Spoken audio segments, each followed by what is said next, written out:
Good evening, everybody. Welcome to Encounters. It's about 10:45 in the evening. So our show tonight will go from 10:45 to about 12:15. So we'll be doing an hour and 30 minutes of Encounters. Welcome, everybody coming in. Please tap and like. It's important that you show in the top corner of the right, you'll see it says the numbers are going up. That's because people are tapping. If everybody taps, those numbers go up very quickly. So don't forget to tap that you like the show. And tapping shows your support for Encounters in that way. Loretta, welcome to the show, everybody. Jan R. Judy White, good to see you. Karen Nichols, good evening. Jojo, hello. Loretta, everybody out there. Susan Murray. Good to have you with us. And I just posted last Saturday night's show on Facebook. So I posted on my Astrar groups on Facebook and some CE5 Facebook groups about contact, since Astrar Command Night is always about stuff like that. And hopefully it'll generate some interest and people will start looking at our program from the Facebook side of it. Johnny the Third Kind, good to see you. And good evening, brother. Everybody coming out there, welcome. So we'll be on here tonight from 10:45 till about 12:15, maybe 12:30 at the latest. Hey, Debbie, greetings. Starseed, good evening, everybody. Linda, good evening to you. Fairy's Dreamer 7, hello, good to see you. Oh, that's interesting. Wait a minute.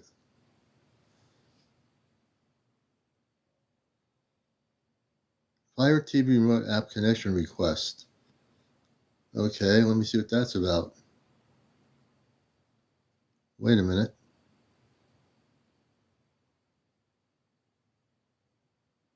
Okay. This is really weird. I'm not sure what that was about. I've never seen that happen before. Okay. Well, that was very strange. My TV set went on by itself, but that was probably just, anyway. Okie dokie. So we're here with you. Yeah, it just went on by itself. I had the remotes on the couch right next to me, and it went on, and it told me to put in the PIN number to connect, and I just turned it off. All right, nothing too weird. Nothing too weird. Everything's cool, you know. So I'm just not gonna ponder over that too much.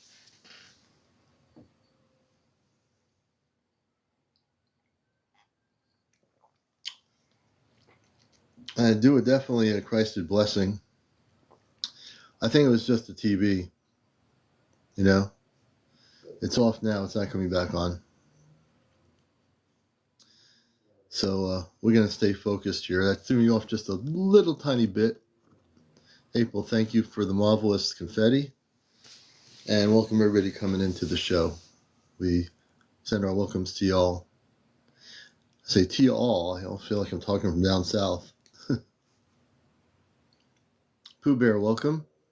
Everyone out there. So it's another Monday night gone, which is good. Elevation Mindset, welcome to the show. Let's see. I'm just reading the comments here tonight. We had some great shows. I'm almost caught up. I have 2 shows that I'm behind on my YouTube channel, Astro Command Spaceship News. If you missed Sunday night's show, just go on my Astro Command Spaceship News channel on YouTube, and you'll be able to watch it. So yeah, Win 948, welcome. Hey, thank you for the hearts, me. We're just getting started here. Nothing too major has happened here yet. No interviews or anything. We're just getting started. Peace. Welcome to the show. This is the #1 spiritual UFO show, Encounters. I'm your host, CmdrAleon. A lot of sirens tonight. So there's a siren coming up this way. We're hearing the siren going by. Either on the side road or this road. I think it's a side road. A lot of action tonight in this area. And Joseph, welcome. Kit Kat, welcome. Good to see you. Hey, Hetty. All the people coming in. Take a seat. We got plenty of room in the studios here. Our studios are worldwide, so we have room everywhere.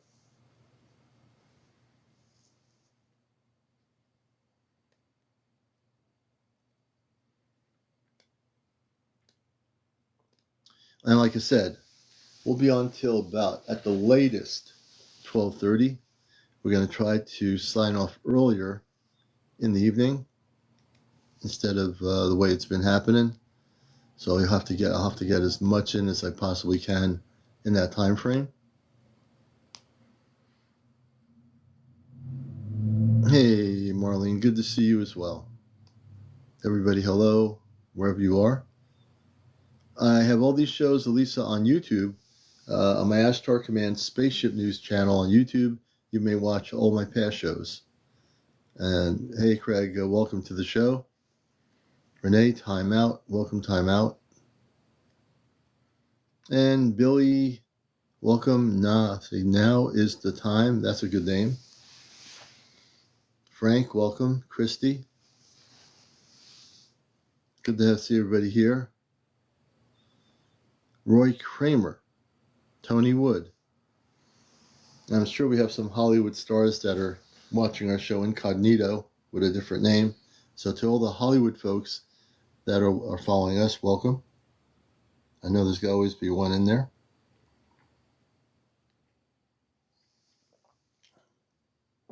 And there are people in Hollywood that are very into all the stuff we're talking about.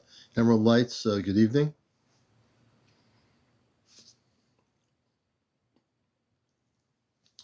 Welcome, Carp. I'm looking at all the different names. Thank you, Nick, for sharing. And it's good to have everybody in here. April, thank you for the cheer me up. We appreciate it. Operation Time Rich. Good to have you all with us. Hey, Pearl 733, welcome. Robert, welcome. Donna, Operation Time Rich here in New Zealand. New Zealand, welcome to the #1 spiritual UFO talk show, Encounters. And we are here to bust the matrix. Aunt Unicorn, good to see you. Thank you for the gifts. Rachel, thank you for the heart me. Marty Lawson, good to see you. Welcome. D something. Hey D, use the 745. Karen L. Victoria, everybody out there, welcome to the show. Lane, you're all tuning in and watching Encounters, the #1 spiritual UFO talk show. I'm a contactee. I work with the Ashtar Command directly. Edie, good to see you. And also a talk show host at WESU-FM Lavola for 21 years. Every Sunday morning at 11:30 on NPR Pacifica Radio. Kabashi, hey, good to see you. SpongeBob, good to see you, SpongeBob. So even SpongeBob is interested in the subject. When will they integrate? Barbara Jean. Excuse me. I'm reading comments. Susie, Joan, welcome. Just trying to catch all the names.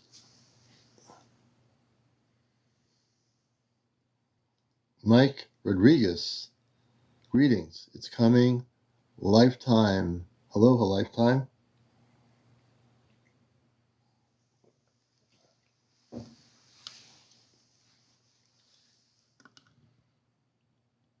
Nope. Greys are not from Mars. Incorrect. I'm from Mars and I'm not gray. Zeta are grays, but the Zeta, well, there's no grays, there's Zeta. They're from the Zeta Reticuli system, but Mars has no Zeta on Mars. They have human beings on Mars. I don't channel anything, Mike. I'm not a channeler. My information comes directly off planet. I'm a telepathic communicator. M. Neil, good to see you. Good evening.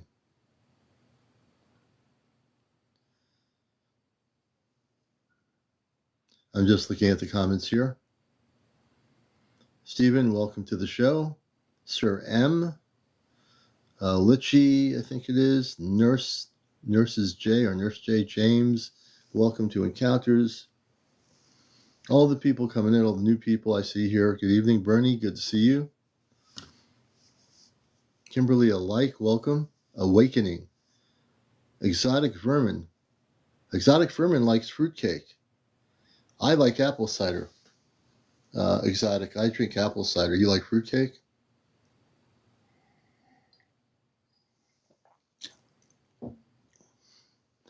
Breakfast, how you doing? Good evening.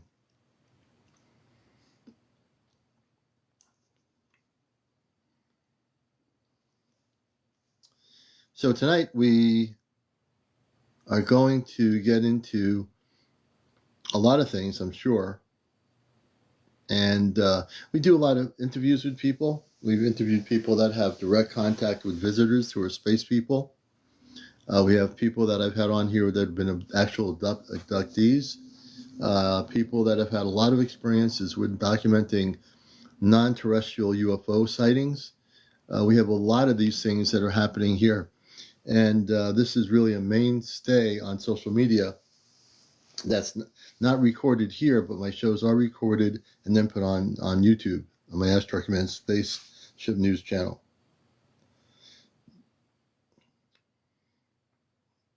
SpaceX, I'm not sure what SpaceX is trying to do, but SpaceX will not be able to do too much. And it's really not that important, I think. We're doing good, Red. Hope you're doing well. Mark Harris, welcome. Mark Harris Sr. And all the folks coming in here. Welcome.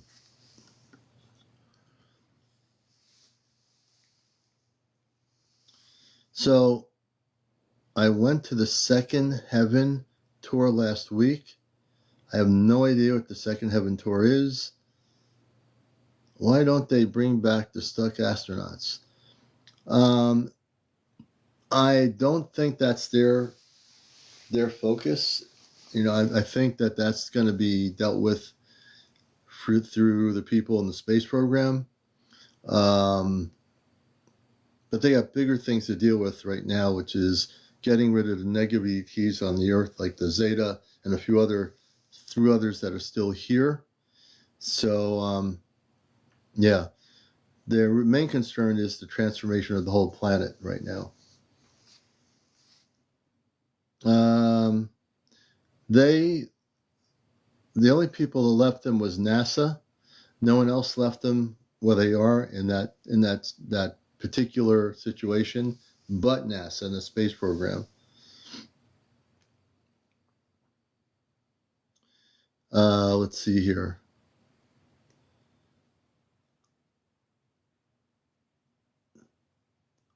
I mean, why is it that they're not taking the people? Let me bring you up here for this question.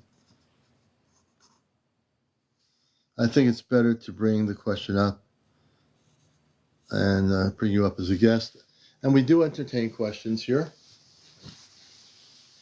You know, my main focus has always been on the cosmic galactic areas. I think that the NASA program is responsible for the astronauts themselves, since they put them up there. They have to be responsible to get them down from where they are. At the same token, I would say that the astronauts that are there are seeing things that are spaceships, probably extraterrestrial spacecraft. And I'm sure many of those astronauts that are stuck up there have a clear view of what's happening around them outside of that ship. Like a real clear view, actually. I'm sure they'll be debriefed when they come back to the planet. Robin McCoy, oh yes, they're saying it because I'm saying it out my back window. I'm seeing it out my back window is what you're saying?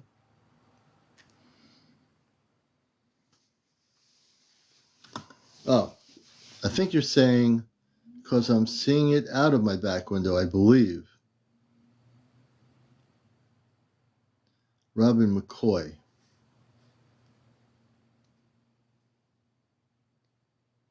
Not sure what you're seeing, but that's what I'm guessing from your comment.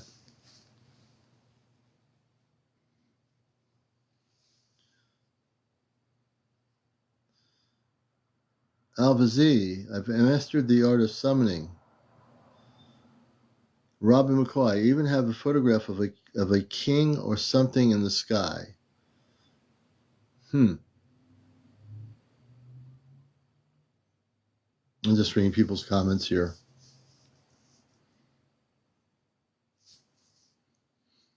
The moon or object is returning and has been wrote about in ancient text returning. Chris. I have not spoken to Bob Lazar. There's so many people that have interviewed this person over the years. They're not really too concerned about Bob Lazar. I think he's been over-interviewed. So I really don't have an interest in him too much. I'm more interested in the people out here who are having, contact, who are having visitations, abductions. Those people I'm more interested in because of the experiences they've been having.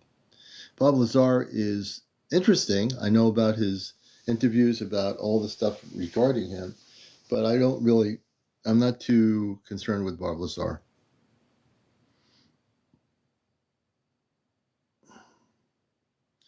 Angela from Staten Island, originally from Westbury, Long Island. Thank you for tuning in to the show or watching it. Very vocal, welcome to our show. Elisa Landry, welcome. Tab, welcome to our show. Encounters. This is Encounters, the late night spiritual UFO talk show. Susan Mary, welcome. Wait a minute. I need to plug in this thing here. All right. One Toyota, we're doing good. Hope you are as well. I'm just tuning in here to make sure everything is plugged in.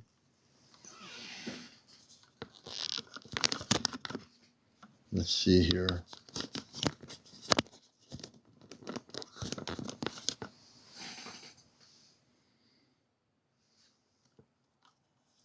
And welcome everybody to the show. Hey, Edic, good to see you. Betty, good to see you as well. Yes, I'm the city in the sky viewer 30 years ago.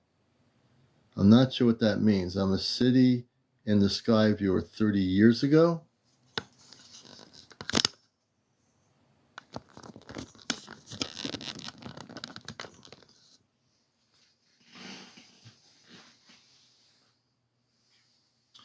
And I like reading comments because this is the way I get to figure out whether I'm going to bring somebody on the air. Tara, thank you for the lightning bolt.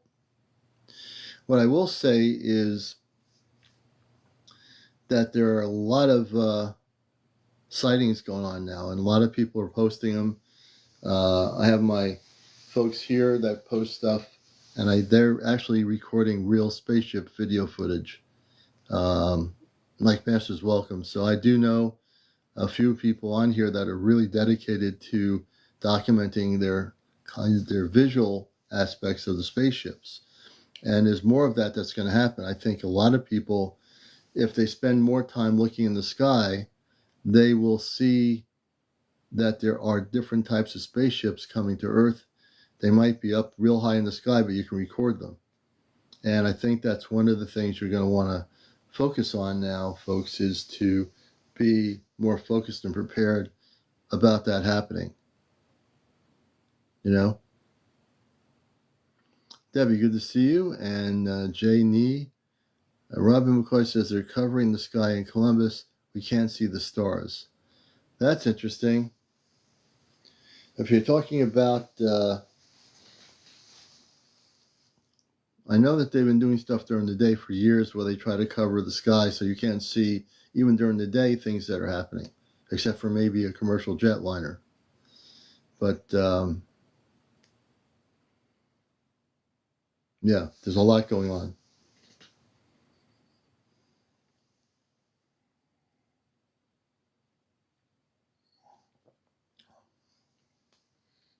Yeah, so about that second moon, it's not really a moon, folks. I don't know why NASA or the space people and the agencies are calling it a moon. It's really it's not a moon. It's, what's it called? It's a sort of like a small rock, but it's small enough where it's big enough, but small enough, like an asteroid, yeah. It's not a moon, but they want to call it it's going to be the second moon.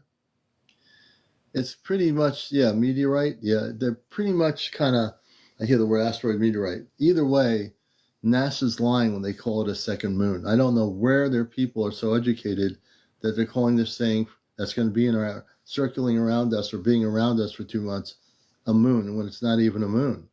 We know what a real moon is. We know that there are moons outside of Mars. We know there are moons in other planetary systems. But it's just really kind of funny that they're calling this a moon. You know, these are people that are getting paid big bucks in the space program.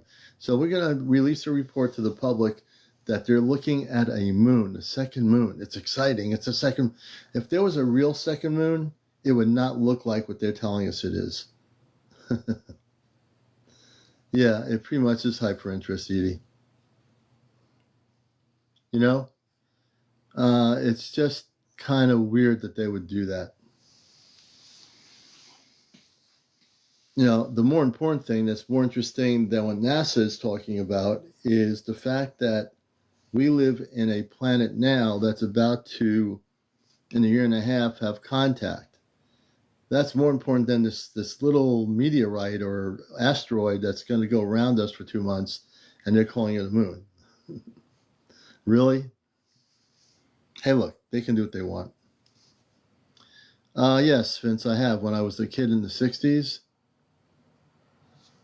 we're all being duped. Well, since Shepard the Aussie is here in one of the most popular, top-rated UFO spiritual talk shows, and I am the host of WESU's NPR radio show for 21 years, I think you are being duped. And you now will disappear. Thank you, Johnny. Now we'll see who has the last laugh. Good going, Johnny. Good work, brother. We are not going to have contact with your sources. If it's true, you may become missing. Oh, let me tell you something, Marty. We're going to have contact. My sources are real direct, and they are up in space. You see, I'm a contactee. Are you a contactee, Marty? We're going to have contact. I want to keep this person on for a few minutes to have a little bit of dialogue. I want to see if I can educate them about something. So, Marty, not only are we going to have, I love this when this happens once in a while on my show, I want to bust this person's matrix. Okay? So, Marty, what's your sources about us not having contact, Marty? Tell me. What's your sources? Let's reverse the question. I know we're going to have contact. Why do you think we're not going to have contact, Marty? Let's go. Let's do it. Let's do it. Hey, Catherine. Paula B., with their advanced technology, you'd think they'd be able to make contact with you. They're already making contact. This is the thing people need to understand. For billions of years, space people from other planets have come to this planet before any of us were alive here physically on Earth.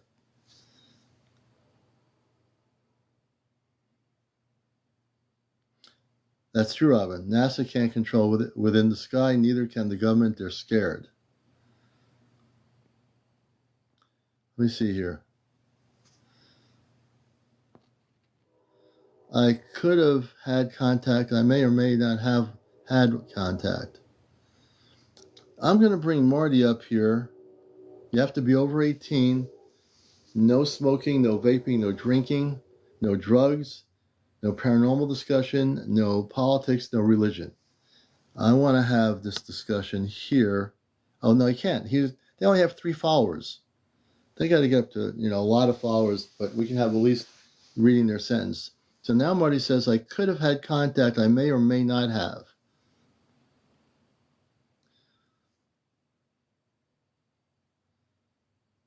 Yeah. So the truth is, there's universal law that for many, many millions of years cannot interfere with respect for us, but they're observing us. It's a big rule. Well, I want to educate people about that. I understand the not interfering with us, but we are going to have contact in 2026. So there is a divine timing for it, and they are now allowed to come and start making contact individually with people, which they're doing. And they are also allowed to start people are preparing, and they're bringing many ships that are cloaked to the planet, and we are going to have contact. Contrary to what anybody tells you, I'm telling you the truth. Let's see. I see a green orb about 5,000 feet hovering, and I think they were watching fireworks displays 2 years ago. Interesting, Vince.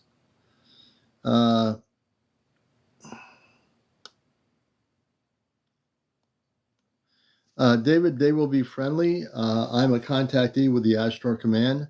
I've had contact in the 60s when I was a kid with people in light blue outfits in a cul-de-sac in a flying saucer type object that were hovering in my court at night.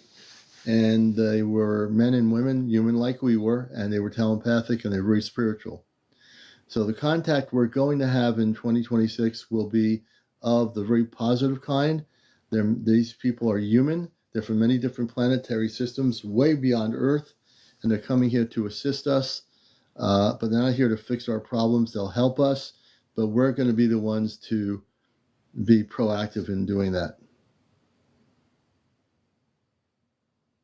For me, my contact was, like I said, in the 1960s. That was the first time as a preteen when I first had my contact. And I never forgot about it. I've always remembered what they looked like. I remembered the shape of their ship and everything. Okay, here. Something are already making contact through you, right? So telepathically, yes. I get contact through telepathic communications. I don't channel anything. I don't use pendulums. I have no cards or crystal balls. Everything I have is very direct. We're already making contact. If you are not, then you are closed-minded. Taryn, true. Lepecca, right. We've never been alone. Yeah. So Vora, the rules are for a certain time period. They're not just observing us to start people. They are actually starting to interact with us. It's time. It's time to have contact. They're not going to sit here and watch us destroy our planet. It's time for contact. Let's see here. Let me see. Joey voice is so unelected, I can't deny it anymore, and I'm very skeptical. Many have contact with the Ashtar and the Galactic Council of Light. It's so exciting. The veil has been lifted. That's true. So, the Ashtar Command works in divine timing. They're given the go-ahead to do this beyond Earth. It's not up to us to decide when they can come here. I sometimes think that human beings, and I'm not saying all human beings, but I think there's this whole excuse that, and the excuse is, well, they cannot come here, they can only observe us. That's been going on for years. But that the timeline has changed. That was and is an observable rule for up to almost 70 years on the current Earth timeline. The timeline's changed. That's not what it is now. They are now able to come here. The timeline has shifted.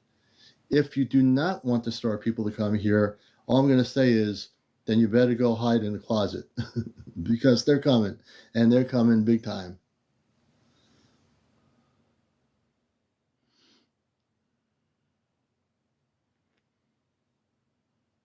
And Mount Shasta, actually in Mount Shasta is the city of Telos.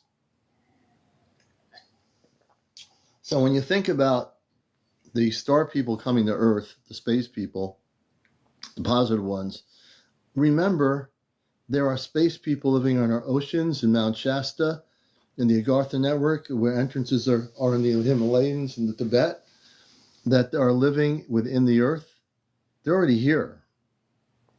There are star people that are walking amongst you in every part of the world, and you wouldn't even know it. They're already here. They've been here for a long time. But the biggest news is that there's going to be many, many civilizations coming from way beyond Earth. And for some people, that's going to be a big shocker, I know. It's going to shake your foundation of your belief systems, and it's going to shake the way you live, but it's going to be done in a way that's beautiful, and it's going to be the most beautiful thing we ever have experienced on this planet. Because I think it's Ter Kazarif or something. I think of them all the time. Let's see here.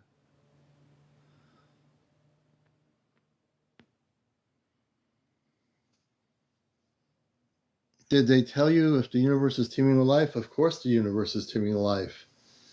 You know, if anyone believes that the earth is the only thing that God created with human beings and other life forms, you're sadly mistaken. So to answer that question, there's life in every universe, in every galaxy, every solar system throughout. There's life everywhere. What we've been taught to believe was that we were the only sustainable planet with life, which was a lie in every textbook, in every decade, and every school system on the planet. No, abducted people that are abducted by lower vibrational ETs, like the Zeta, the reptilians. I don't get abducted. I'm with the Ashtar Command. I am not. The people I work with are Christed cosmic space people. Totally opposite of those that abduct people. I've never been abducted, never will be abducted.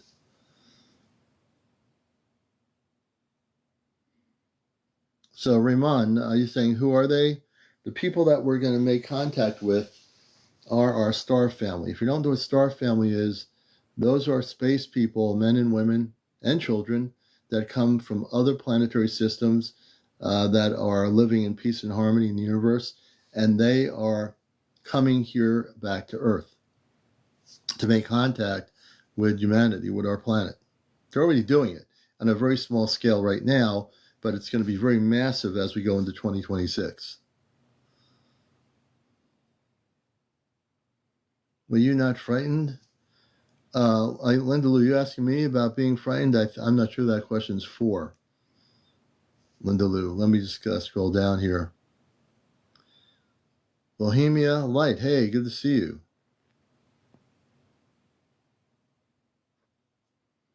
Hey, Vince, take care. Thanks for being here. If you're seeing space people in your dreams, and let's say you're seeing positive people, space people in your dreams, they're communicating with you. If they look human and whatever, and you're having positive contact, that is an actual way of contacting you. I'm slowly scrolling. Are they fallen angels? No, Robin. There are no fallen angels here. These are star people, men and women from other planets that are not fallen or, sideways or whatever. They are spiritual beings of light from other planets, but they are not fallen angels.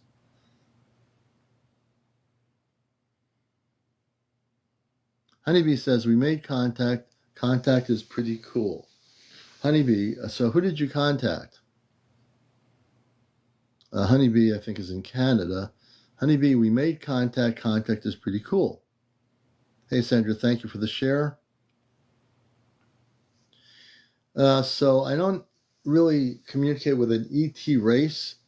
My father, my mother, my two sisters and brother on an Ashtar Command spaceship. And I can communicate with them telepathically. And they are real. They're actually very real. One of my moderators, Johnny, also has family on the spaceship. There's about 5 of us together that have family members on a spaceship. They are human. They are a little bit taller than we are, but they are here. Or they're coming. They will be here. Rachel says, I'll be ready to see with my own eyes. I'm so ready. Alien Gutsy says, I'm so ready too. Joey Boy, let's rule, baby. Hey, Joey. Hey, Moon. I'm just trying to catch up. They're not trading with us. They are our cosmic family, user 218. There's nothing that they're here to trade. They're here because we are supposed to be part of the galactic family of light, and there's nothing to trade.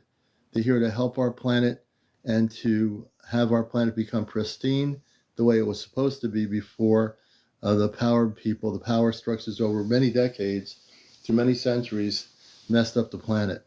So let me just see here. Let's see. And Trevo says, I've had telepathic contact during meditation. I definitely believe it. And I believe it too. I'm a telepath also, Trevo. So telepathy is the best contact.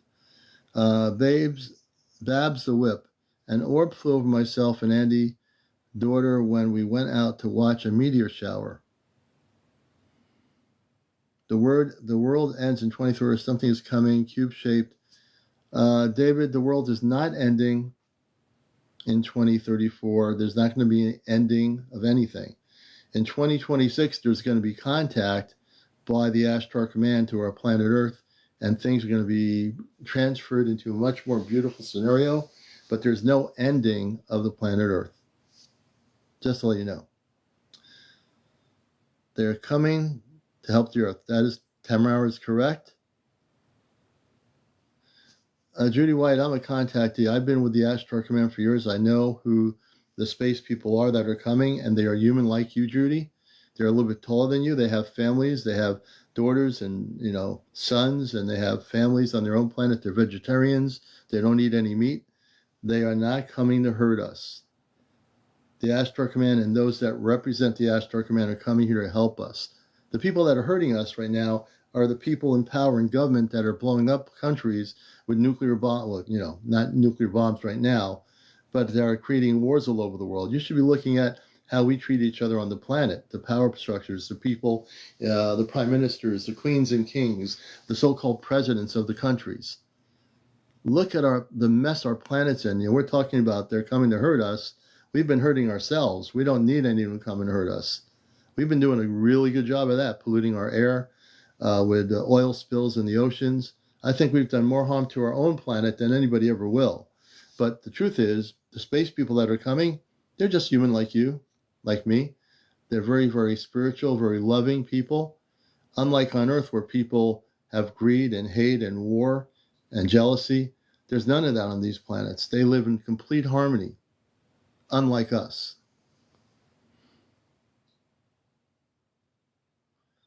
Hey, High Vibes Universe. I got apple cider from Trader Joe. Oh, good. Very good, High Vibes. Do they like us? Of course they do, Jeanette and Gilbert. They love us. So if you know what a starseed is, a starseed is someone who came here from another planet. There are many people that watch my show that are starseeds. So if you don't know what a starseed, let me define that for the people that don't know. If you've had any feeling that you never belonged here, that you came from somewhere else, the reason you feel that way is because you are a starseed, meaning, of course, you were born here, but you have parents off planet from another planetary system somewhere out there in the universe, in space.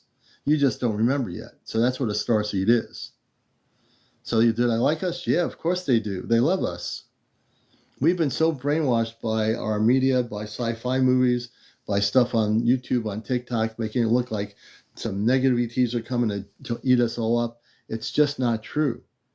It's all lies. It's all premeditated garbage. One of the things I do on encounters and on my radio show for 21 years is tell the people the truth. So I love to answer these questions because it gives you some real truth, and I'm giving you the truth right now. The star people that are coming here are just like us, and they're here to help us.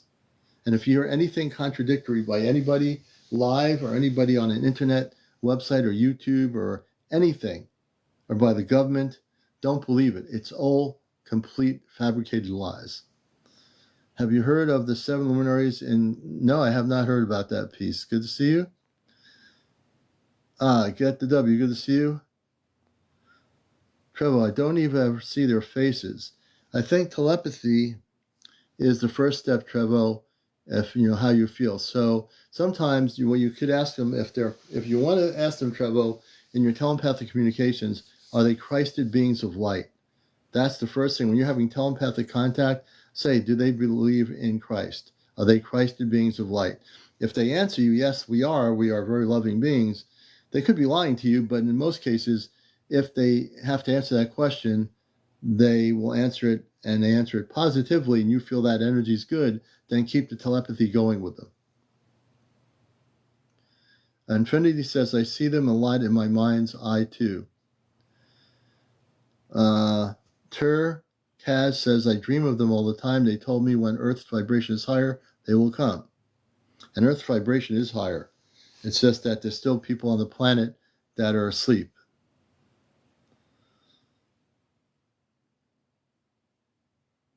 Can your ship, let's see what that is. Have you heard of the Arcturians? Yes, the Arcturians were beautiful people.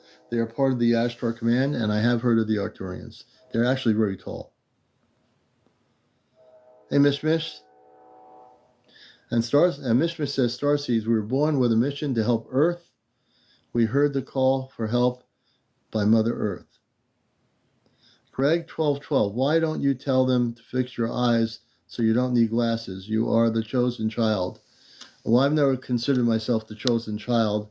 I'm just a very humble person that came here from off planet to do the work that I do. I'm sure once I go on the ship, they can adjust my visual thing. Now, I don't usually wear these a lot. I mean, I can still see everything here. And most of my vision is pretty good. But, I'm sure when I go on the ship, they'll be able to adjust that. The entities are multidimensional. They pay attention to you. Call them and turn on your vortex. Moon Shadow, nicely said. And we Starseeds volunteered to come help Mother Earth and raise consciousness, which is true. Let's see here. Rachel says, asleep and brainwashed. Absolutely, Rachel. Edie says, but not like Christ crucified, right? Christ light. Yeah, the Christ crucified thing is a religious 3D thing. Absolutely, Edie, you're correct. The Christ consciousness that we talk about has to do with the cosmic Christ consciousness. It has nothing to do with religious belief systems. Let's see here. Are they the only ones coming? Well, hey, look, Sandy, thanks for asking that question. The Ashtar Command represents every single star system of light throughout the multiverse. They are the ones coming. They represent not just, they're like an umbrella of every spiritual star being out there from other planets. So they're the ones you want to see. They're the ones coming, and they're the ones that are going to introduce themselves to our planet in 2026. Since way back, and there's a train going by, since way back, Operation Hey, good to see you, humans would torture for fun. Humans are bad. Well, the humans that did that, let's qualify that. The humans that tortured people were lower vibrational people. They weren't good. But many, many humans who are here that are starseed are beautiful people. There's just some humans out there that are not good, But you can't say all humans are bad because I'm a human, you're a human. Are we bad? No. You have to qualify who those are. The people that create wars in the Middle East, that's bad. There's no need for people to hurt other people on Earth. So we have to look at what we do in the mirror and start realizing that we are the ones that are going to transform our own planet. And when the space people come, all this stuff that's going on now is going to stop. It has to. It will.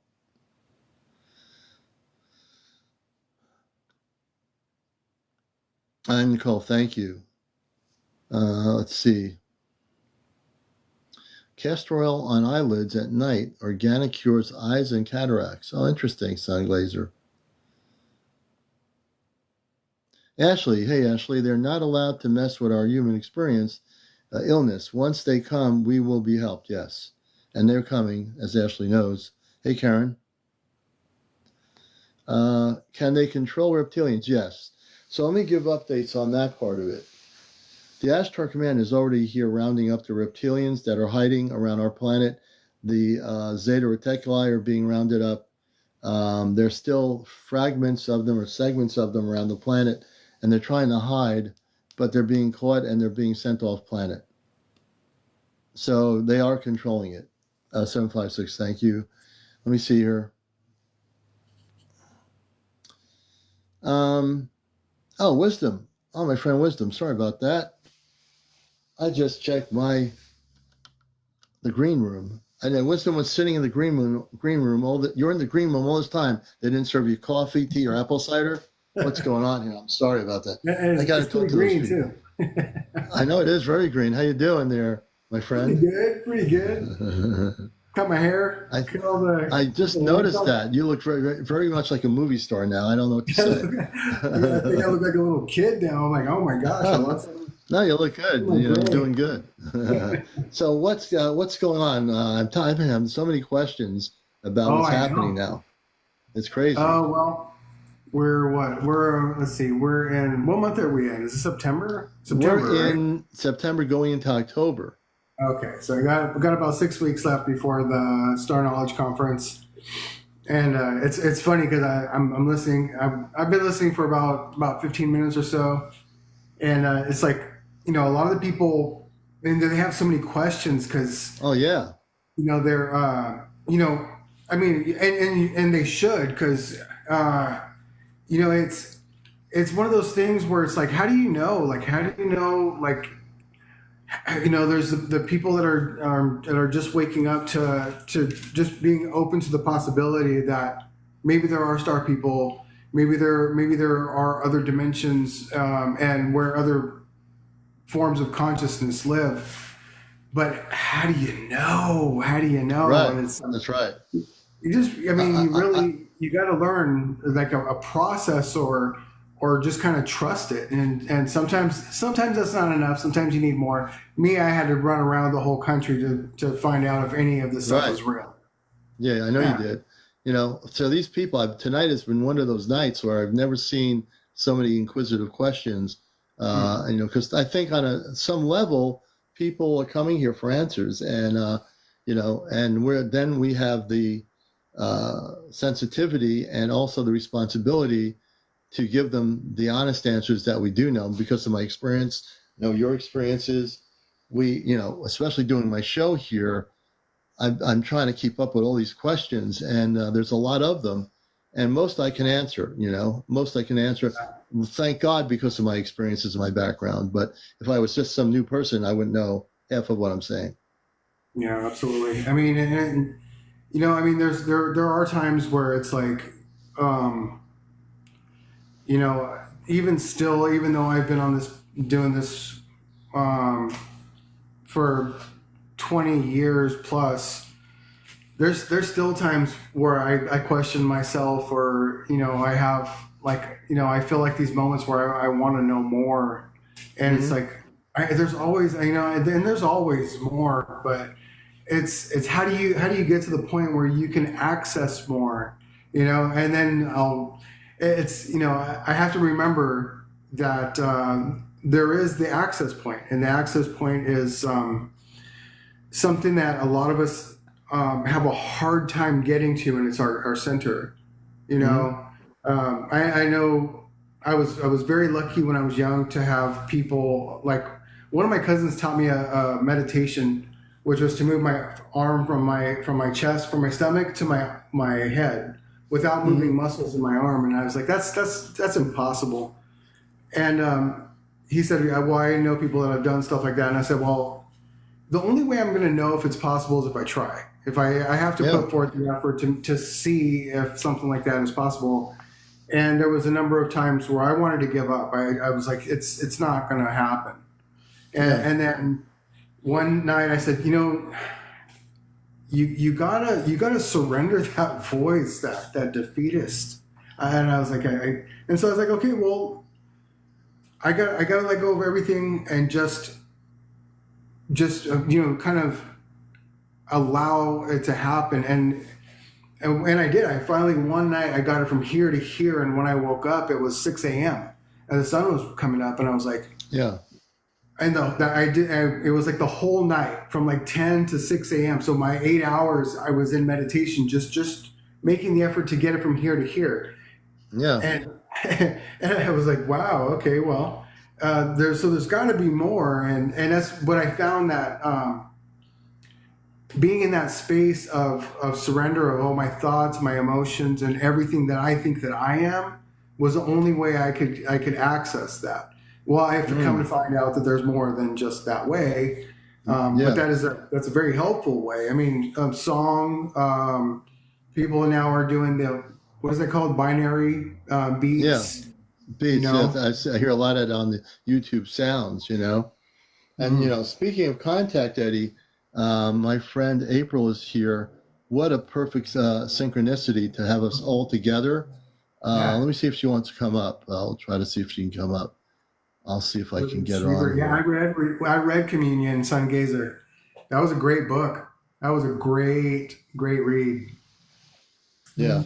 There's a lot of things that, the questions, I still see them coming.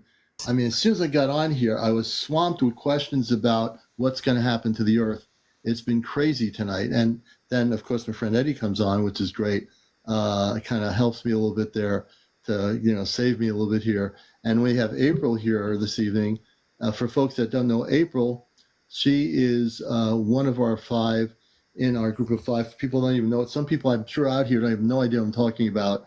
But there is a group of 5 that are going to be, and Eddie already knows this, that are going to be eventually going together off planet. April has been our lead person that the command had selected, and she's been off planet probably over 100 times already.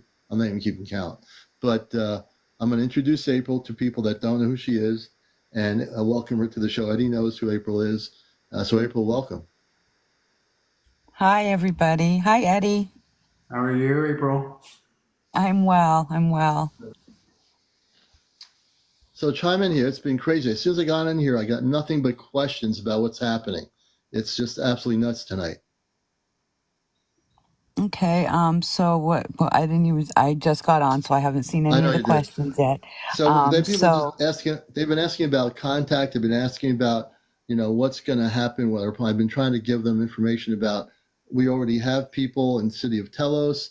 I know I've known for years about the Agartha network, and I've been really up to speed with all these questions. So they're really asking about what's going to happen, what's happening, because they feel something is going to happen.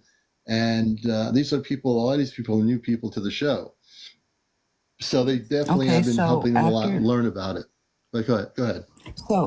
So what I can tell you is that recently there have been arcs that have been showing up, and the arcs have been towed, and I have been part of this tow. I'm taking these arcs to dimensional like pockets, so they're being stored around the planet, and these arcs are going to be showing up after contact for people that are moving forward with the shift, and our planet after okay, so let me back up a little bit. So Yeah. after contact, the arcs are going to come, and while we will be placed into the arcs of people that are moving forward, and while we are in the arcs, the what's going to happen is we are going to be I'm sorry, hang on just a second. No, no problem. We are going to be have basically our aging process is going to be reversed. All family units will be kept together on these arcs, so it won't be just like one person going and like your family being left behind or anything like that. I did ask about pets. That's including pets. Our pets will be kept with our units, and so while we are on the arcs, our aging process is going to be reversed, and our natural gifts are going to be like reactivated. So Right. say like you have the natural gift to levitate things. I'm just using this as an example. Right. Example. Right. You'll get that natural gift back. And Now so while just be. this is going, I was going to say someone's asking about the Ark Starseed. Can you describe what the arcs are? Because we're not looking at the arcs like in the old text of the ark being a boat. Can you describe what an arc is? Yeah, I can actually tell you what so they look like they are like glowing blue orbs with atmosphere. I don't know what they look like on the inside, but I can tell you what they look like on the outside from when we towed them.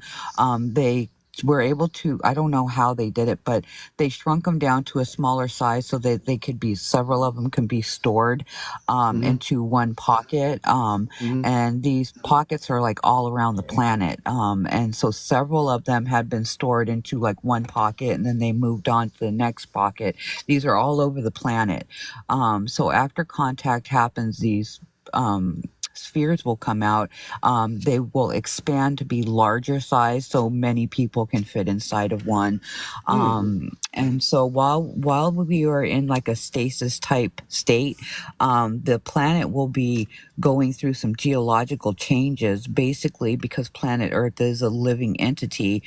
She's basically going to be giving herself a facelift. There's going to be some changes to our planet. The planet is going to be pushing out a lot of the stuff, the pollution, the junk that has been stored up underneath her surface. All that stuff is going to be pulled out of her and pushed out of her.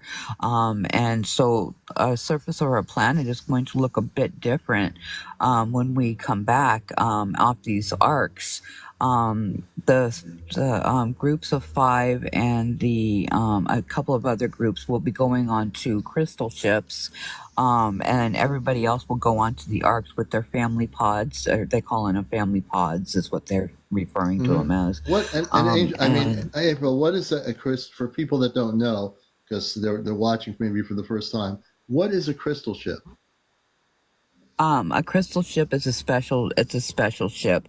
It's mainly inside, everything is really like made of crystal. That's Wow. why they call them crystal ships. Mm-hmm. But the ship itself is a living entity as well.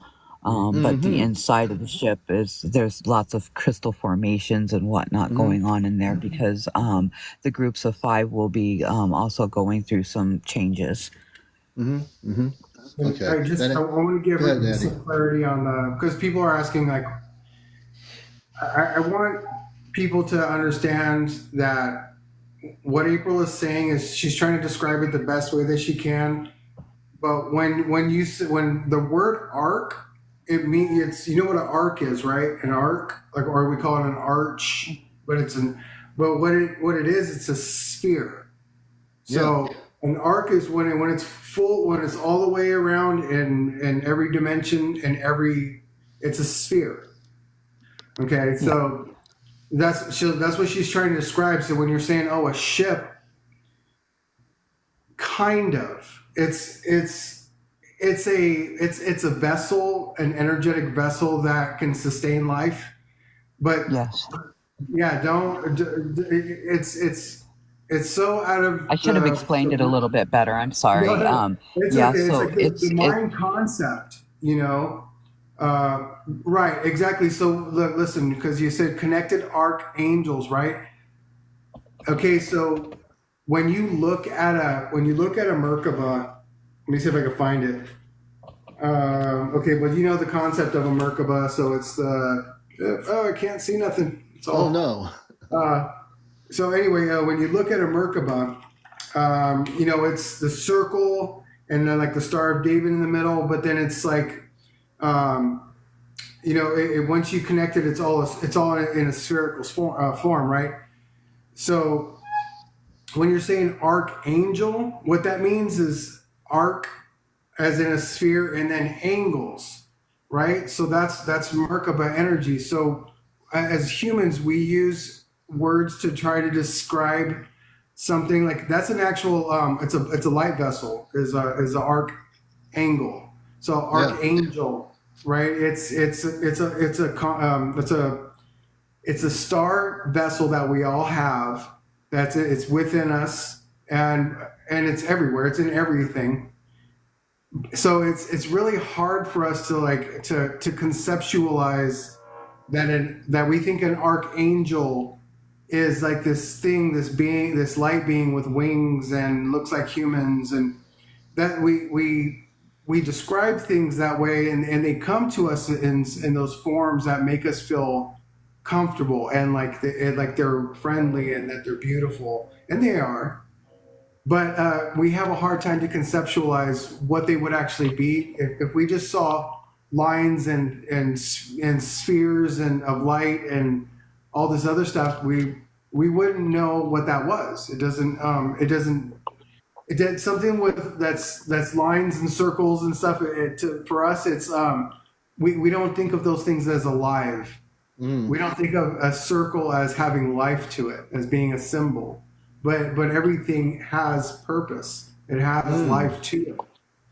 You know, because it's all built into us. You know, it's like when they call them the chakras, right? But we go, oh, okay, a chakra. We got chakras, chakra energies, and I go, well, do you know what chakra means? It means spinning wheel. Well, why did they call it spinning wheel? It's because the energy spirals like a spinning wheel. So, and those energies are within us. So, what we're having a hard time with is connecting the dots of how we fit into something that we think of as so majestic. Whether it's beings of higher intelligences or angels or demons or spirits or whatever we want to call these things, we have a hard time because we don't recognize them as being a part of everything that is. Right. And the other thing is, I'm turning also back to April, is that look at the crystal structures as living structures. They're not, we think we live on a planet where we only know what NASA and other space agencies build, which are nuts and bolts ships that are made with tools and everything else. These particular things are living consciousness. And when we go on the crystal vehicles, they are living consciousness. We are consciousness. So we go on there. I'm sure April can talk more about what that's going to be like in terms of what we're going to end up dealing with, myself, April, and the other, Johnny, and the other people that are Kit Kat and so forth, a little bit so you understand what that is.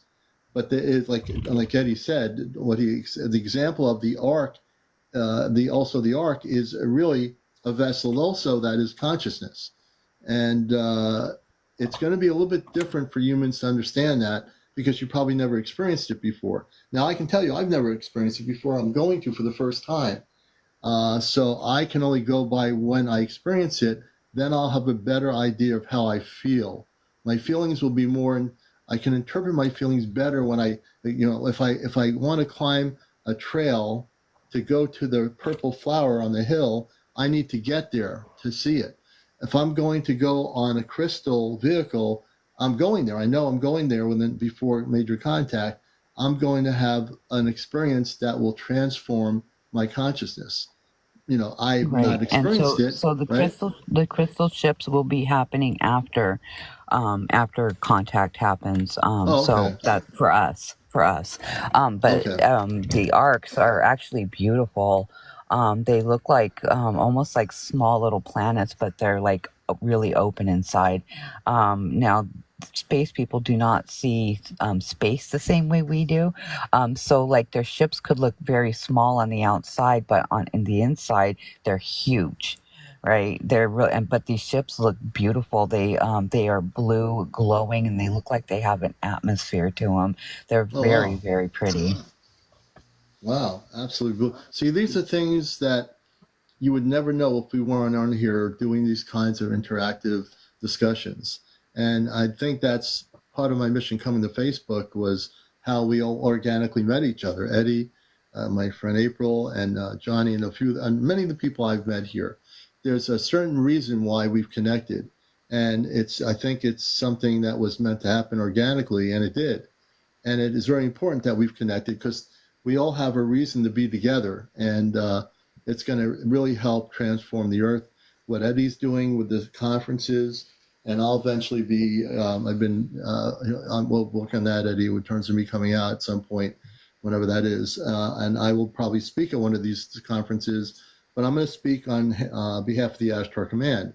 And I'll talk about my background a little bit media-wise, but really more so, I will feel comfortable in that to speak about my mission on Earth. And that I think I can speak comfortably on. And Eddie knows my background, so he knows that I have no problem speaking in front of an audience. Yeah. So we all have a mission here, and I think the integral part is that we've come together, and what April brings, all the information she's bringing, folks, listen to the information she brings, because she's getting it directly when she goes on the ship. She brings it back to Earth. She's not channeling it. She's not, hoping that it happens. She is a real contactee, as the traditional contactees in the 50s and 60s who wrote books about their journeys on Venusian spaceships. And I have some of those books. Those people aren't alive anymore, but April is certainly a contactee. And I guess when the rest of us four go on the ship, we will now be officially contactees of the positive kind. So when we all come back to Earth, we're going to be bringing information back. As April has stated, each of us have a mission. So when we bring back to Earth off the ships to the people of Earth, we're going to have more information, and we're going to know what we're doing in terms we're doing. For me, my father on the ship, when I must have astral traveled to the ship, gave me abilities that I'm still working on. I'm still learning, what they are. I've been actually taking implants on my show out of people's bodies that were negatively impacted by Zeta. And every one of my shows in the last few weeks is documented. Every person that has been working with me on my live will validate everything I've done is real, just as the things that April is doing is real right now, going on the ships. So you're talking to people, including Ed, who's had his experiences. Everything we're doing, and many of you out there are having things happen to you. I know that. I don't know who you are, but I do believe you are. So I think that the things we're talking about, people need to get prepared. That's why meditation, going with inward, not letting your brain take over too much, but inner peace, inner time to get focused, whether it's on a lake, in a quiet place, in a park, wherever it is, find your space and get yourself prepared for contact, because it's coming and people need to be ready. Yes, And that's our job, is to prepare people. They asked if I've had direct contact. I've had the most direct contact I've had is face-to-face contact in the 3D world. Yeah, I've had one face-to-face contact. It was very brief, and they showed themselves to me through the hologram of what they made their face look like, and then I saw them, and then they nodded, and then they walked off, and I was like, wow. Like, I mean, just to reveal because they're here on this planet. They're like literally walking around, and they've been here for, I mean, like Commander said, for probably as long as humans have, if not longer. This certain race was a race of refugees that came here, and they stayed here, and they're very docile, peaceful. They lay no claim to nothing, and it was, so for them to reveal themselves was that was an absolute gesture of trust, and I was honored, and I only hope for the next time someone of another species does that as well. But I mean, as far as like contact in the sky, yes, I mean, even communicating with lights in the sky, and just many different experiences. And it was, one of the things that I had to learn that my chief taught me was, and he didn't even have to teach me. I kind of already knew, but he really laid the foundation for, if I really want to make contact, I really have to lay down my sword. I have to have no fear, ill will. I have to be just no defenses whatsoever. I really had to put everything away and just go, okay, I'm ready. I have to be like, it's almost like you're naked, and going, okay, well, here I am now, I'm ready. And so I feel very fortunate to have that experience. And, it's for everyone. It's not just for me. It's for everyone. Yeah. And someone's saying, Eddie, let's see, I'm going backwards on the questions here. Someone was asking, oh yeah, Elvira is asking, a lot of people are not awake, I think they're saying, Will they go or stay? Who wants to answer that question? Well, that's our job in the meantime, is to start helping wake more people up. People that believe, people that want to go, people that are waking up, or starting to wake up, and people. I want to make it. It's important that people know that people will have choice. If people do not want to go, do not want to move forward, they don't have to. But the people that want to move forward, want to live on this new planet, live in this new future, yeah, everybody's welcome. Yeah, And and it's don't think that there's yeah. it's not the last opportunity. It's not It like isn't. you're missing the bus. It's not like you're left behind, like, okay, we're all going now. Bye bye, you other Earth people. We're going to see you 10,000 years from now. No, it's not like that. The Astro Command are our own space families. My father, my mother, I know April has family on there, Chesno, Kit Kat, and Johnny, who are part of our group. Everyone it's no exclusion here.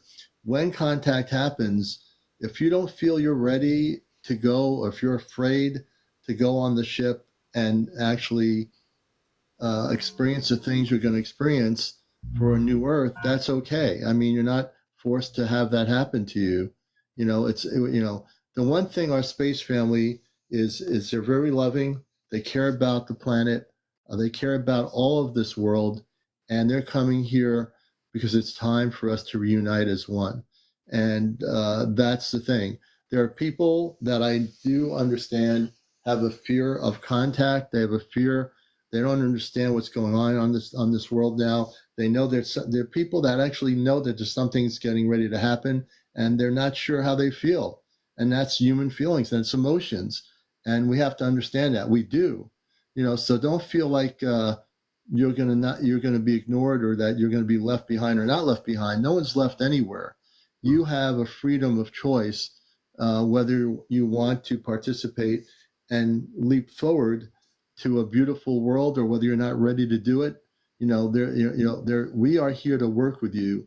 Many of you who are watching this, many of you who are awake and can help others too. It's not just us. There are people out here that know this, and I'm sure you'll help people where you are in your communities, because we have to help each other. We have to help the unawakened get prepared, because when the ships start appearing around the skies, you're going to say, what happened here? What's going on here?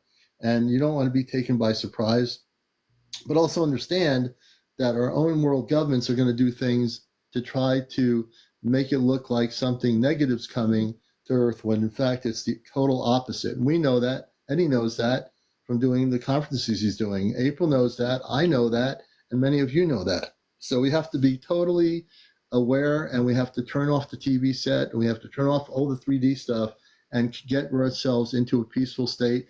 And like you were saying, Eddie, we have to surrender, let go. When we surrender and let go of all the things that we've been known to, been programmed to believe, that is when we'll be ready.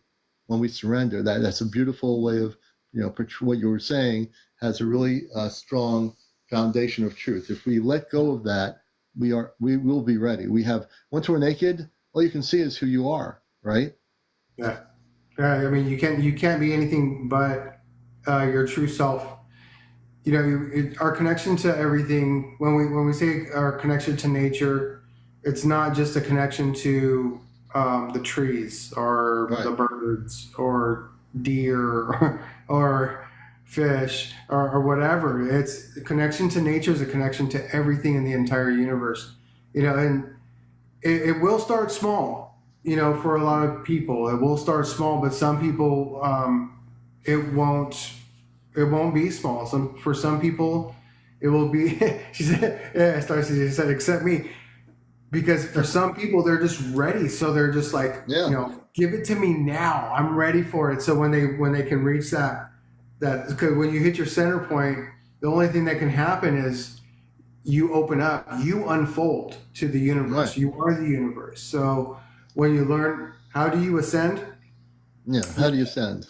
Okay, ascension is very simple. Ascension is being empty. And so there's no ascending like so a lot of the mythology around ascension is that we're going to go up to the sky into the heavens. And it's like, Right. That's yeah. I can do that now. I can do that. Some people call that astral travel. I can leave my body and go. I can go if I choose to. I can sit here, get myself in a comfortable state, and leave my body and go up and out. That's not ascension. Ascension is essentially expansion. And so we have to learn that we have to stop looking at things as ascension means to go up. To descend means to go down. Right. There's only in and out.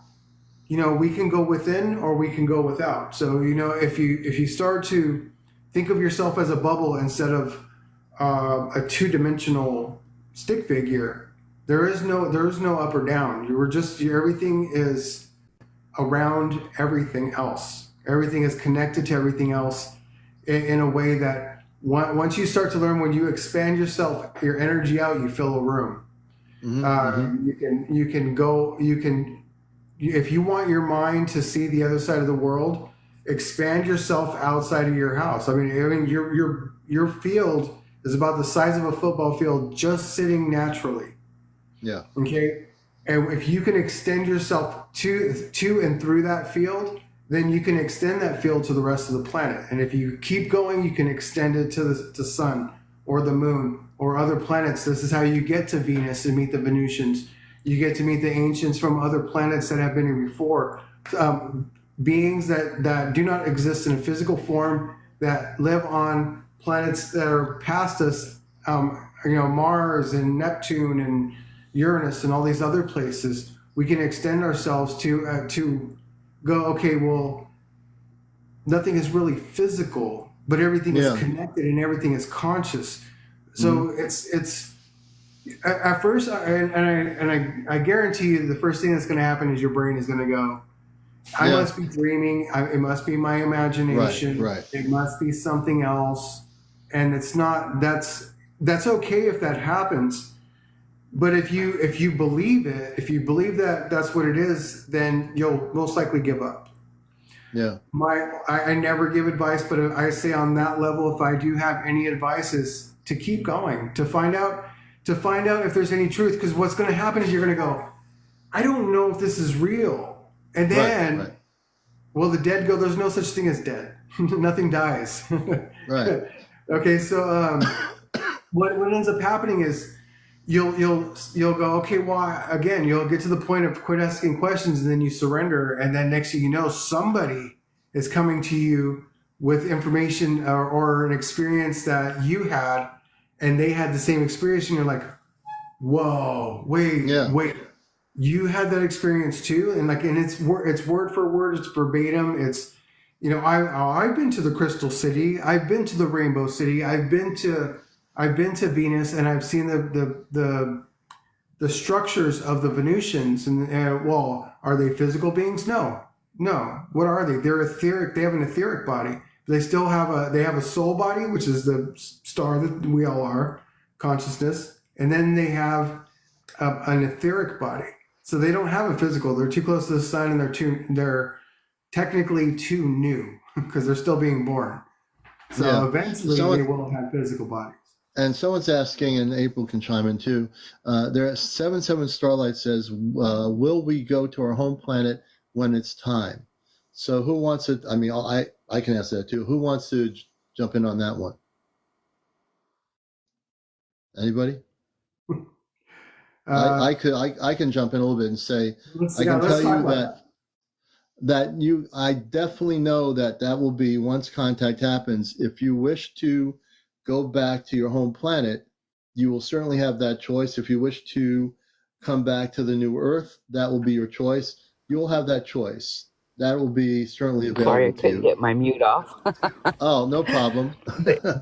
But yeah, people will have choice after to either stay here on planet and continue on with our new lives, our new existence, our beautiful new future, or people can go back to their star bodies. If they have a star body up there in cryo, they have the choice to go up there and finish out living their star life. I know many people I know are choosing to move on with the planet. But yeah, we're gonna have choice about where we live, you know. So if you so choose to want to go back to your home planet, that'll be your choice, and that's absolutely on the table. Yeah, and it's really important to understand for those that are like having internal battles about this whole thing, who think that it's not going to happen. I'm going to tell you, as a person that's been on the journey since I came here as a baby and had my own contact experience in Long Island with space people, I'm going to tell those doubters and those people that are having fights within themselves about this or doubts, it's going to happen. No one's going to force you to go on the ships. No one's going to force you to do anything. If you choose to live in a empty building with the broken windows, that's your choice. If you choose to go out of that broken building with the broken windows and say, I think I've had enough of this. I want to go and expand and clear what I'm doing, then you have that choice. If you feel like living and feeling down and you want to be in that mode of consciousness, that's your freedom of choice. No one's going to tell you to be happy if you don't want to be happy. If you want to be miserable, that's your choice.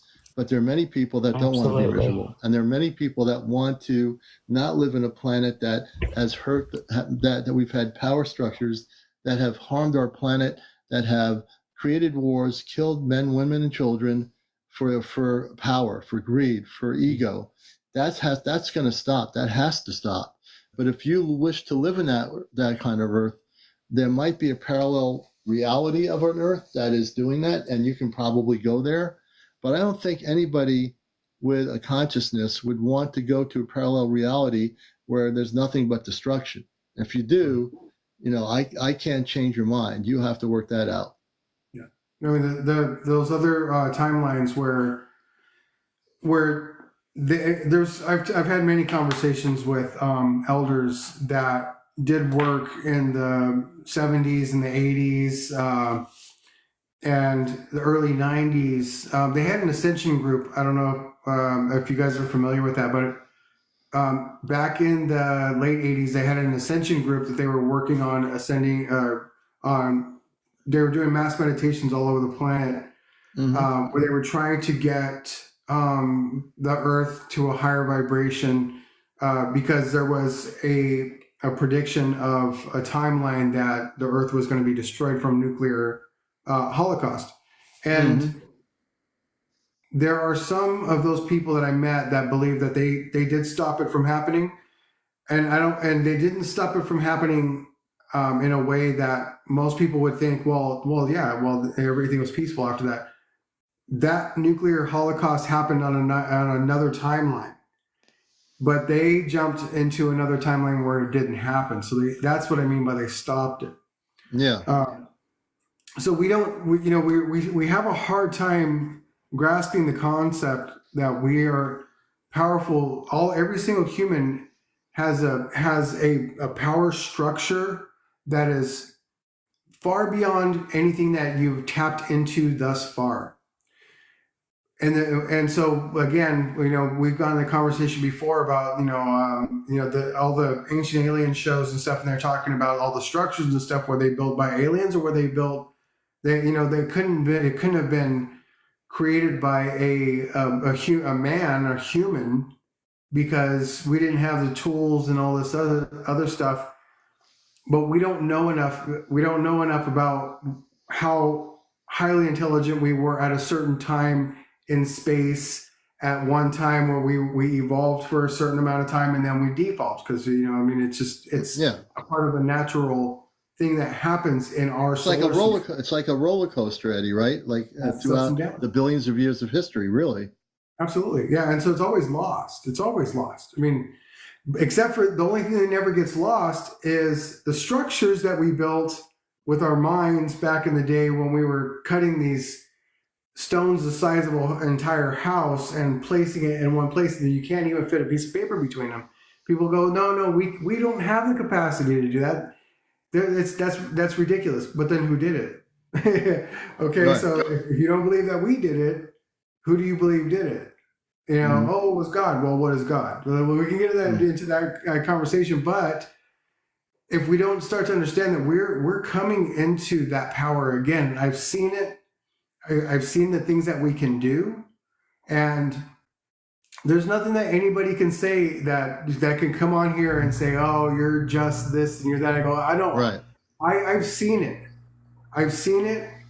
I don't believe in anything that I Right. that I know is unless I've experienced it myself. Right.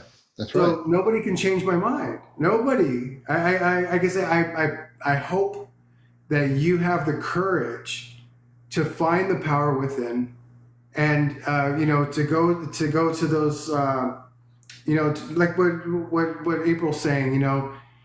It takes a lot of courage to go to find what she's found, what April's found, and to say, hey, look, it's not that I don't like this place. It's just my work that I'm doing is this work.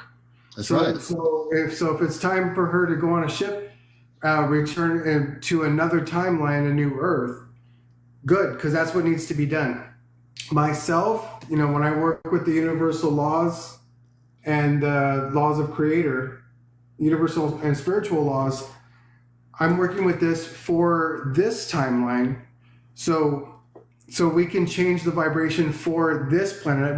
This planet isn't she's living, breathing, she's beautiful, Yeah. and technically she's our mother that gave us this flesh. So I don't leave her behind. I'm staying here to be a part of this evolution, and that's my work. Right. But so And the everybody thing has also, their own work.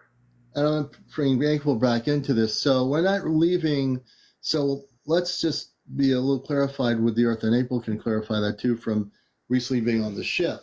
So we're in this timeline, when we go off into stasis, those that are choosing to go off, our bodies will be in stasis. So the way that will work, the way I understand it, and I listen to every word to remember the important things of what April's going to, and April can definitely tell it because she's been on the ship, but she's expressed it really clearly, is that it'll seem like we've been off planet for maybe 30 minutes. And what appears to be years off planet, because there's no time, we will be back on this Earth. This Earth is the Earth we're coming back to. It's not a different Earth. This Earth is going to be purified from the mess that it's in. Yes, that's exactly it. And when we're in stasis, it on the outside it may be a little while, but in true time, I guess, because time isn't a thing with the space people, it will seem like we were only on there. And I'm just throwing this number out, but Right. it may seem like we were only on there for 20, 30 minutes, then we come off. It could be 1 hour, but it could be 20, 30 minutes. Yeah. Yeah. The time and We know how space, that it works. could be We know what. Yeah. decades, and it could be half an hour to an hour. Yeah. Right. They don't work when I in go time, with as them, April said. Go ahead. no. When I go yeah. with them, I'm usually gone for, this last time I was gone for 3 weeks off a planet, around aboutish 3 weeks. They brought me back within 25 minutes of the time that I was taken off planet. It's pretty amazing, yeah. I was pretty gone 3 amazing. weeks. Yep. Yeah. I've had those experiences too. Yeah. Yes. And like I said, for the fact that, like the way I look at it now, where the other four of us, for people that don't know, and we've talked about this when we found out who we were together, when we do physically all go off planet together with April, they're not telling us anything yet. They will know when to tell us, and we will just, right now we're just going with the flow. We're doing our show. We're living our lives on Earth. I have my job. We all have things we do on Earth. We don't give up what we do. We have families. We take care of our families. We do things. We go to farmers markets, whatever we do.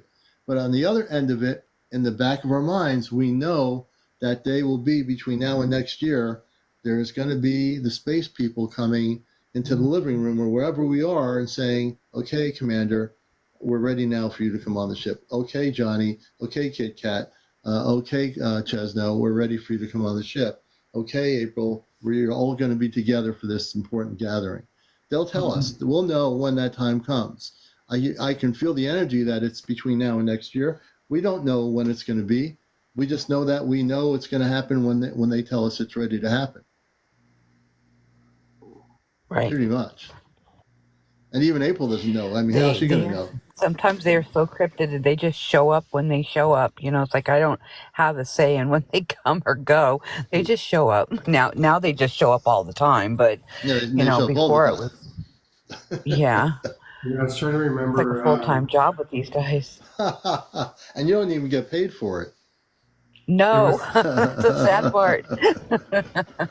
Somebody was telling me a story. But I do get knowledge. You do get knowledge, yeah. What were you gonna say, Ed? Yeah. Somebody was telling me a story because there's a couple of twins that I think it was Linda, right? And I think they were with Chief when it happened, because there was a bunch of people that traveled around the country with Chief when the books were being written and all the information was being deciphered. There was a species of beings that came to the house, and there was a bunch of them. They were cooking. It was like dinner time, and Chief was sitting there playing his guitar, and he was talking to everybody. He's laughing, and then he's like, and he never was the type that was uncomfortable when other beings would come. He'd go, huh? Hold on. You know, I'd be like, wait, you know, you hear that? You feel that? You know, and get people ready for the experience. But what they were telling me was that there was that one time that they were sitting there, he's playing his guitar, they're making dinner, everybody's laughing and stuff, and they felt a little bit of a shake, and he stopped playing his guitar, and he went silent. And somebody looked at him, and they go, "Are they here?" And he stopped, and he goes, you know, just nods his head a little bit, and he sat there for a little bit. Then he went, "I'll be right back." And he goes outside, and I don't know what he did or who he talked to in that moment, but apparently he comes back inside, and they go, "Is everything okay?" He goes, "Yeah, everything is good now. Everything is good." Because, I mean, everybody got spooked. I was like, that was the first and only time I ever heard of an experience where he actually got spooked too. Not knowing what, they didn't know what it was, what group it was, but still, it was like, just to hear that story was like fascinating. Yeah. Because I mean, every other story I heard, like, you know, Chief putting Alan on the hill, and he's like, he goes up there the second day, and Chief looks around, and he goes, in 1 hour, look in that direction. And he's like, "Oh, okay." So, and he waits, you know, he's up on the hill, he's just sitting there. So he's like, "Oh, it's been like an hour." And he starts to look in that direction, and he sees a silver orb just silently moving towards him and past him. I told you this story. Yeah, I remember that. Yeah, and Alan told me, he told me this story because, you know, we would share our stories together when we just be sitting around a campfire or something, and, you know, we talk about our experiences with Chief or even by ourselves, and you know, it's like, you know, it's one of those things when you like see, the reason why we're in here is because we have these experiences, and I don't, you know, it's hard to find a group of people that we can share these with. I mean, I have a lot because I'm with Star Knowledge, but even still, I don't have everybody on speed dial. We're like, "Hey, what's going on? Do you have any experiences lately?" Yeah. Can you But call so me like up? to come on here and talk with you guys and to for people to hear the stories for me is a treat because I I get to share and I for me I don't care what if people have an opinion about it or if they think that it's not real. Yeah, me I neither. Yeah, I want people to my prayer for everyone is to have the most beautiful experiences like with all these different beings, even ones that we think are confrontational or people that think that they're like evil or bad or I go well there's always a way to communicate with all these things because we're sovereign. It's just like you were saying with doing the work that you do with the what do you call them, the Oh, to implants. get the yeah. So I take the implants out, but also I will Because you're say sovereign. that You're sovereign. You that come from your you come from your heart and your sovereignty, and you go. These yeah. aren't allowed.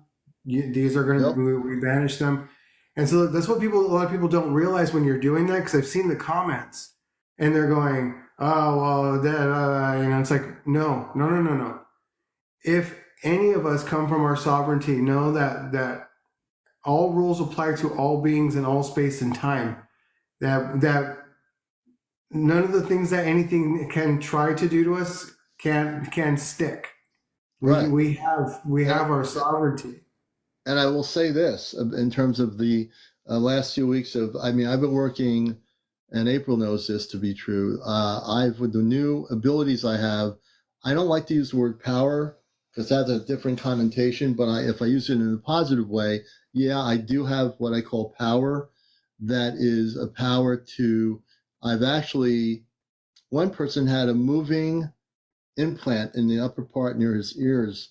And I worked with, this is a few weeks ago, his name was Odin. And he said that I took the implant that was moving, this living implant, and I actually destroyed it.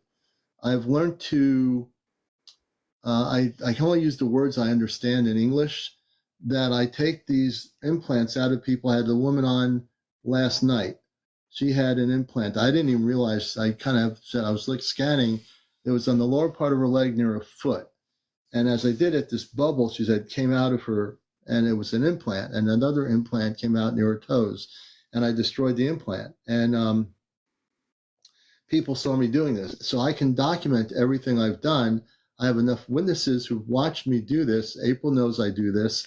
And again, it comes from when I astral traveled, probably one night I was on the ship with my father, Robar. And as April explained it to me, because I never remember anything that happens, although I get communications, I never, that's just the way I am. I just don't see the things that I'm experiencing sometimes. And he touched my forehead and activated something in me or whatever. And I just been able to help people and destroy the implants. I just destroy them. I also clear with my palm of my hands. That's how I do this. I clear the energy in their house with my palm. I shoot a ray of light into their homes to basically take out any residual negative energies from the ETs. And I've been still learning and to do this. I'm sure there's other things I'll be able to do that I'm not sure, not totally yet understanding, but everything comes in time. I'm no rush, but I know I will get there, and I'm just grateful and humble for the abilities that I'm being given.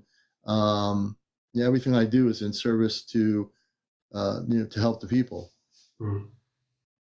And I'm going to turn it over to April and see what she wants to chime in about. If she can unlock her microphone. It takes me a second. My phone's a little bit slow. I just wanted to I know that people were worried about having choice, and you said it very well that people are going to have choice. If they're not ready, then they're not ready. It's their choice. I know myself. I'm ready to move forward, and ready to live on our new planet as she gives herself a facelift. That's what I'm calling it, giving herself Yeah, a basically, facelift. yeah. No Botox But on Earth. no. But and then as I understand it too, after everybody gets off the arcs, everybody will be scanned and checked out for any illnesses, sicknesses, any of that stuff.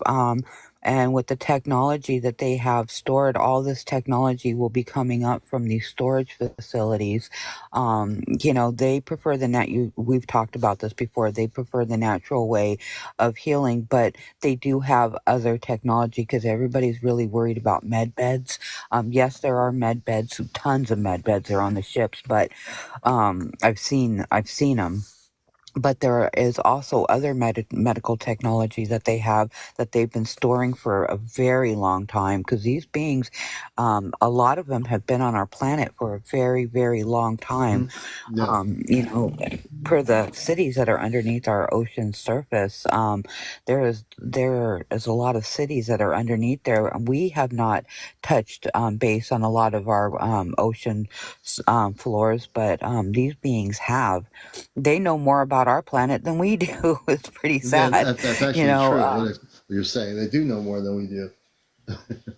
And they know our history. But yeah, Yeah, they are our yeah. history. They are going to be doing scans on people and say, like you have, because I saw Cheryl's comment in there. If you have like the big C word and all that stuff will be corrected, because most of those illnesses are not from our planet. Those are man-made illnesses. Right. So all that will be corrected.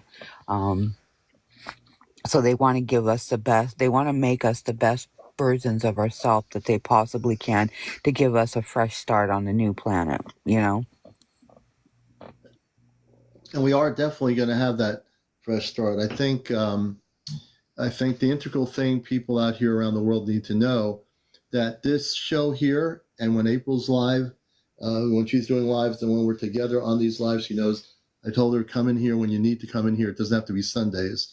And she is. And the thing is, people need to understand there's a lot going down. I'm very tuned into energies. I feel energies all over the planet now. And also, I can tell you that the governments of the world that are involved in trying to stop the contact from happening they're not going to be allowed to do it. Number one, there's enough people here like Eddie, April, myself, many of you, and there are many people around the world who are awakened now. And you don't want your governments in Britain or France or China, wherever you are watching this, have them try to stop contact.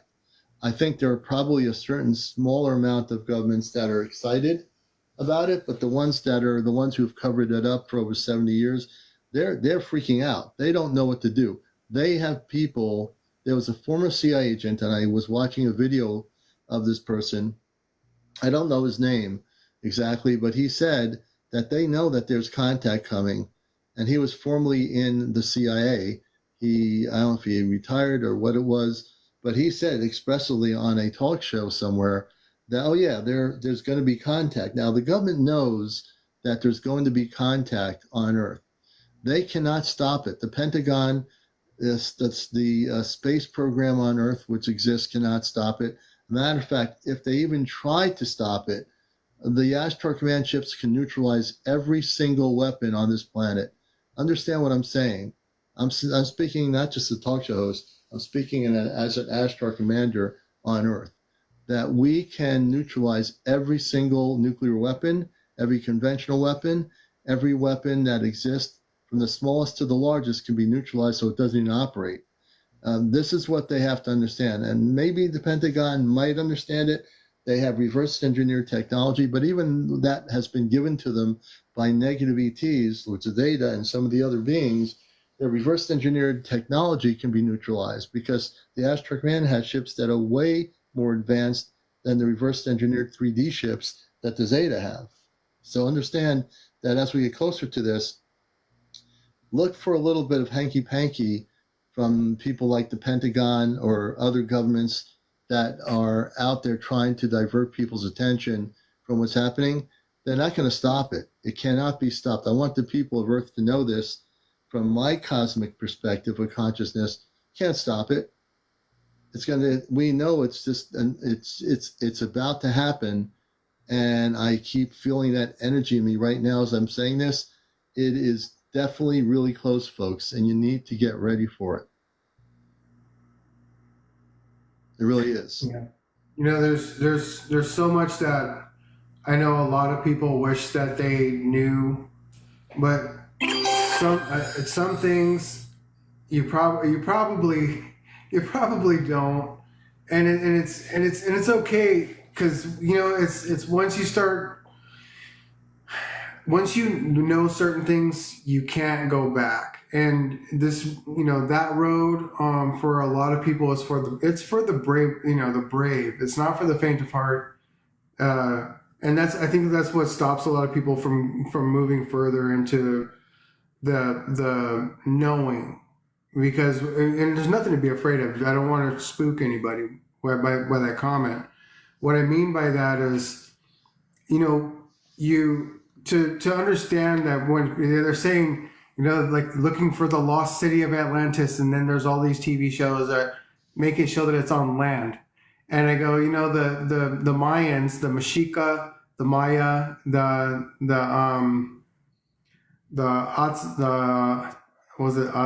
I can't remember what they're called, because they're not The Inca, the Mayans, the Aztec, the Aztec people. They're because they're technically Mexica and something else are they're I can't remember how they say it, but it's they say Azatlan, right? Okay, if you move the words around, there's a place in Michigan called Atsalan National Park. Now, the reason why I'm bringing this up is because when we're talking about Atlantis and the city of Atlantis, that city, the city of Atlantis still exists because we have a whole ocean we call the Atlantic Ocean. The Atlantic Ocean, what that means is pertaining to Atlantis. It exists there. It's not that it hasn't been found. And wondering, people were saying about the ships that go deep into the water. Yeah, of course the Atlantis exists. I've been there. Yeah, those beings that that came from another planet that we call Atlanteans, are the people that we refer to as merman or mermaid, but it's mar. Like in Spanish, it means sea. Mar means sea. So we're talking about Martians. So they lived on Mars. They were the water-bearing people, the water-breathing people, and that lived on Mars. We don't know what they look like, so we always make them look like half man, half fish, because that's how the only way that we could visually, express what they look like. But we don't, we can't. Most people don't know. They don't know what they look like. They think that's, some kind of Aquaman or half fish, half man, Little Mermaid. No, that's the Anunnaki actually reside down there. Mer people do too. There are actually all different kinds of space beings that reside down there. There are several. There are seven major stations. There's 7 major space stations underneath our ocean surface, and several cities down there. We're just not aware of them because they are cloaked. They cloak themselves as to stay hidden from humans because we weren't ready for that. And they don't want our governments and all that being aware of them being on the planet yet. Yeah, they're giving us giving us little tidbits of information at a time. Even to our governments and stuff, because we already know how they operate with their, they have these agendas, and social media is like the biggest one, right? We know that they it's everything is dramatized so much that everybody's like, oh, we're like, can you feel the tension? I'm like, yeah, I watched The Walking Dead when it first came out, and I felt the tension in that too, and I know that's not real, right?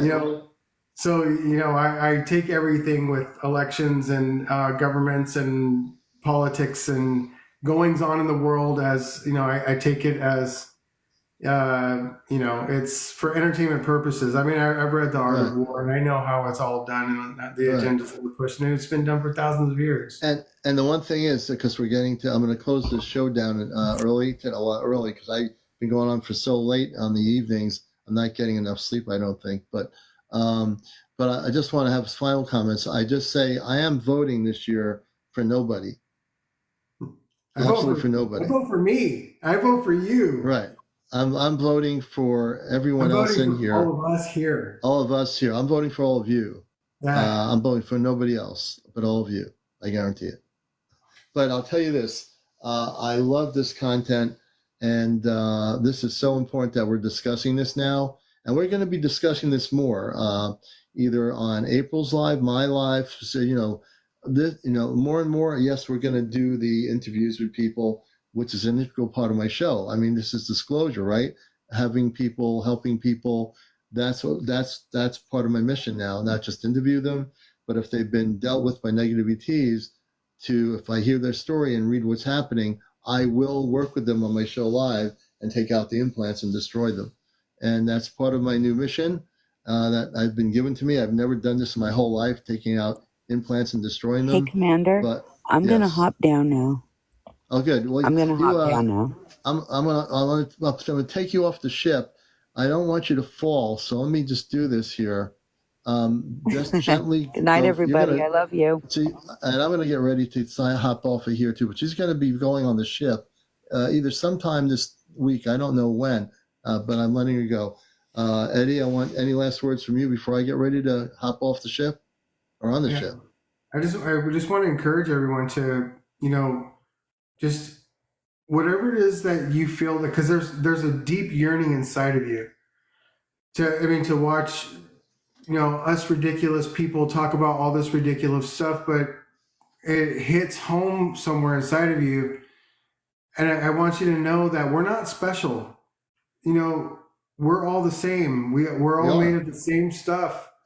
And, the power that's within me is within you. That's right. So believe in yourself, take yourself on journeys, go, find a group of people to do a group meditation with, to see what you guys can see together as a group. I mean, just explore and have fun and be free and eat good food and breathe good air and have good laughs. Because you'll understand that the journey is the most important part, not the, it's never the end. It's always just another part, another story. Well, Eddie and I will be in touch with each other off here. As down the road, you might be seeing me speak at one of the upcoming things next year when it's organized and stuff. So I have more time to do that. And Eddie knows how to reach me. So, Eddie, thank you, brother, for being here. April, thank you for being here. We had a great discussion tonight. I hope we helped a lot of people. We love you all out there, all my audience all over the world. I love you for making the show the way it is. You're all very important to me. And even if you're new, you're still important to me. And part of what we are is love. We have to be that love. So, be that love.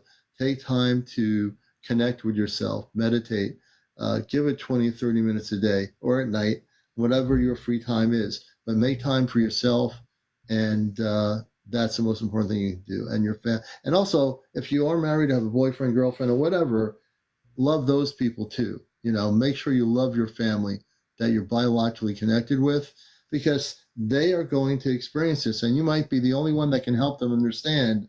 If they don't understand you, you're going to be the beacon of light for them when contact happens. So, be that person, be that connection. And again, thank you for all the gifts, for my guests, for myself. We appreciate you. Eddie, take care, brother.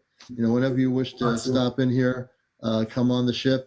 We have the open invite always. So, and have a good time with the conference. I know that's coming up, the Star Nation. Yeah, 6 weeks. And 6 weeks. Just one real quick. You guys, I have my name's Wisdom Keepers down here at the bottom. It's going to be changing soon to Star Knowledge Podcast. So unless I make a second account, which I don't know if I can, but I'll, because I'm going to be posting a lot of videos, like snippets for the podcasts. Oh, good. On here. So and you're going to be in that motion picture going to the stars. I didn't want to mention anything by a major producer in Hollywood. No, I'm just kidding you. He's not I could have had everybody fooled. That would have worked, but I'm not going to do that. Anyway, Eddie, thank you for being here, brother. You're always a blessing. Everybody here, we love you. Have a great night. We'll see you again tomorrow night on another edition of Encounters, the #1 spiritual UFO talk show on social media. Forget Good Morning America. This is where it's at. So let me take Eddie down. And I want to say good night to everybody. Again, thank you for being here. We'll catch you again tomorrow night. Adios. And no. We do not Trump 24. No Trump. No Earth-based politicians. Dave to the whatever. No Trump. No anybody politics. We going into space. We have no Trumps. No Harrises. No Trumps. Nobody. All right. Everybody have a good night. Yes, Pixie, you can definitely PM me. It was a blessing working with you the other night, Pixie. I'm going to sleep now. I'll read the PMing when I get up in the morning. So good night, everybody. Take care. Be well. And go to my Astro Command Spaceship News on YouTube, Astro Command Spaceship News on YouTube to watch our previous shows. Take care.